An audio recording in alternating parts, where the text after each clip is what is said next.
Еден случај кој што денуве актуелен во јавноста и го засилува тој впечаток за селективна правда е случајот со трагичната сообраќајка кај Млечен ресторан во Скопје, во кој обвинетиот, сега осудениот, доби само условна казна.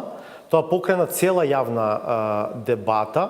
Имате ли вие сега ваше мислење по се што слушнавте, прочитавте, проанализиравте, а е поврзано со овој случај, на крај како да се укажува повторно на системски, на законски проблем? Задачата на Министерството за правда е токму да ги идентификува, да ги препознае системските проблеми и да ги реши доколку има потреба преку законска рамка. Но мислам дека тука ни треба малку подлабока анализа. Ако вие имавте една анализа која што укажуваше на тоа дека во последната година само 2 случаи биле со затворска казна, дека сите други биле од 14 случаи во кои што имало смртни последици. Да. Значи, мислам дека е тоа добра прилика, еве и овој случај и други случаи, дека е добра прилика да се направи една анализа од сите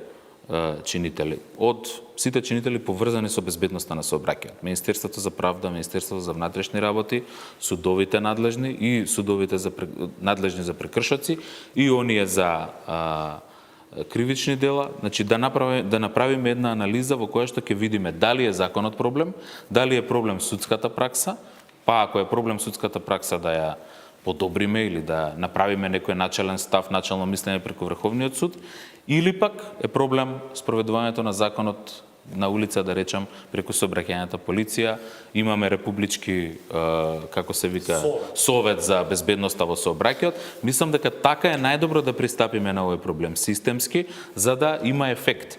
Инаку, секој може да коментира лично како граѓанин дали му се допаѓа или не пресудата, но јас како министер за правда не би го правил тоа затоа што тогаш ќе испадне дека имам мислење колку и каква треба да биде пресудата. На прва личи дека има дефект. Ако има толку многу пресуди кои што завршиле само со условна казна при смртни исходи, еве јас дури би иницирал многу скоро да направиме една работна група, совет, како и да го наречеме, кој што ќе се позанимава со ова прашање и во брз период од неколку недели или пак неколку месеци, зависи колку ќе треба, да излеземе со конкретни препораки, дали треба да се смени законот или треба да се смени праксата. Мислам дека тоа е најдобро што можеме во моментов да направиме како влада и како Министерство за правда.